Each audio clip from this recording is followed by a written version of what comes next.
And let's unplug you. Turn that off. Let's wander over to this direction. Oh, baby. Yeah. And here we are. Now this is the the Winchester that John Mason left to me when he passed away. This was his father's, his grandfather's, and so on. So this was actually, I got a hold of Winchester and the museum. And Winchester turned me on to the museum, to Winchester Museum. And I was talking with both of them, and they were both saying that it's worth $800 to up as $1,200, and they've even gone for a lot more. It all depends on how many are available and who wants it bad enough. He says, but $800 would be a low, and it was made in 1915. So that's the Winchester. This is Darlene's little 25. It's a couple steps above a good pellet gun. This is my 380 that I've had for, I don't know, since 90, no. I'm going to say late 80s, I'm going to say somewhere between 85 and 87, somewhere in that neighborhood, closer to the 87 mark. And I haven't used that since I've been in this house, so I wanted to use it. This is the one I Duracoated the frame. This is all nickel. The whole frame and everything was nickel. I put the Packmeyers on it. It had wood grips, but I like the Packmeyers. They fit. But over time, the nickel started to peel or chip off the frame. Now the slide is still in good shape. It's just got a little wear on it. The nickel's wearing off, but it's not chipping off. But I decided I'm not going to Duracoat the whole gun. I just Duracoated the frame. And then it had a slide safety, magazine safety. If the magazine were to fall out, you couldn't pull the trigger. It wouldn't work. Now, that's good in a way. However, if you have one in the chamber, or you do need to use it in some way, shape, or form, and you're down to the last round, as long as the mag is in there, you're fine. But if you're trying to use it while changing a mag, or if the mag falls out and you still have a half a mag, because you never know.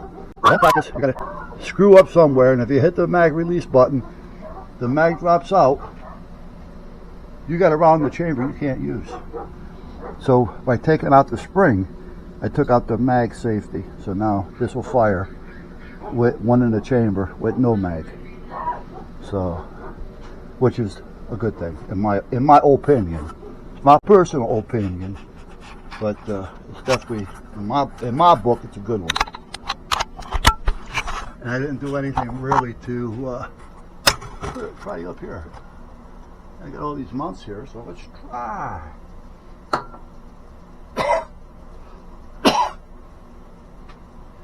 Now, I like this. I'd like to keep it.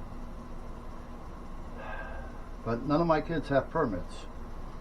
And I don't know if, well, Bruce may be interested in it. He may get a permit. I don't know. But, I don't know. But I was thinking about selling it, because I'm not going to use it. I kind of weaned myself out of 12 gauge. I got a couple of them. I hate to sell it because John gave it to me.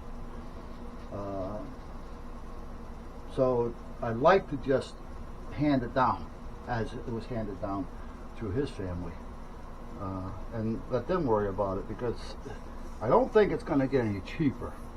Some things do, but I don't think this one's going to. So I got to decide what I want to do with it. I do like to. But again, in Connecticut, you can't own it unless you got a permit. You can't buy ammo unless you got a permit.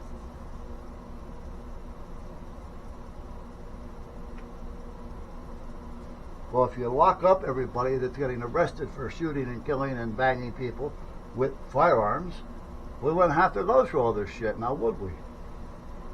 No. But see, that's not going to serve any agenda. Your agenda is the more the shooting that goes on out there, the more of a case you have towards getting rid of guns. Yeah. Granted, permit or no permit, some people just shouldn't have them. I've certified some that they pass flying colors, but sometimes you can read their attitudes, and are they showing off or are they really that way? You don't know. All right, let's move these over here. I want to get this out of the way for a minute. I don't want to just put it anywhere. No, I don't. Put it right here. This way it's not on the floor. It's not on the stock. I already sprayed these down last night. Oh, much easier. That was tough last night and yesterday at the range. It fed, but I couldn't do this as easy as I'm doing it. This one's a different story. This one's always been tight. This one originally, FN had made these, and on the FN version, I think it's an FN 140. Might be a couple more initials after that. I'm not sure, but yeah, FN.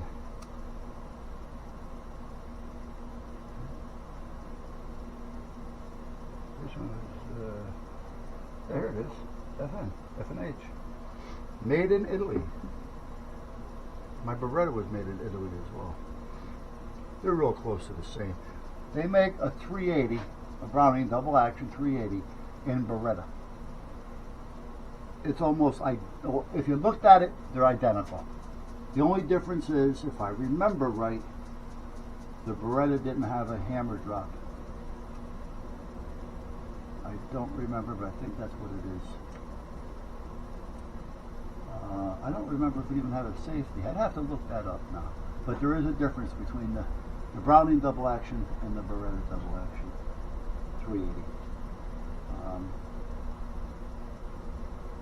And they're both made in Italy. Well, I don't know about the Berettas now. The ones I have are made in Italy. I don't know where they're made now. All right, what I want to do, I want to put a little cleaner. I sprayed a heavy dose of, they call it break free, but it's a military spec. Yeah, more ka-ching. But it lubes, cleans, lubes, all that kind of shit. So I just wanted to spray them because I used them yesterday and I didn't want to clean them. I didn't feel like cleaning yesterday. So I said, let me just put them out here, spray the shit out of them, and let them soak. And then at that point today I can clean them. So that's what I'm going to do. But I want to spray them one more time. Yeah. I'm just looking for, is this it? Yeah, this is it. Hold on a minute. I can't do it there. I got to do it here.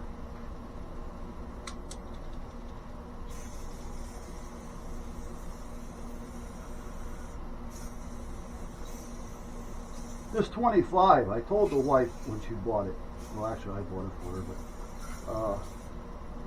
but she liked all the gold trim on it. But I told her, I said, listen, this is not going to stop them. The first shot will probably just irritate them.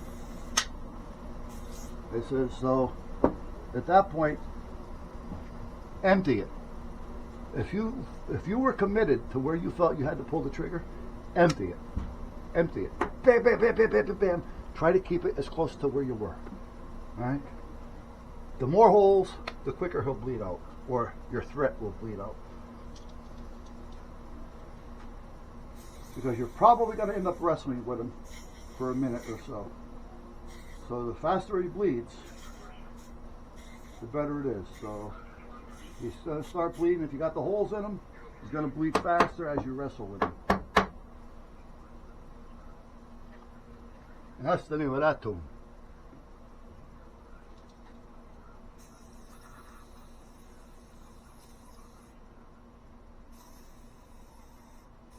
I gotta call Mario.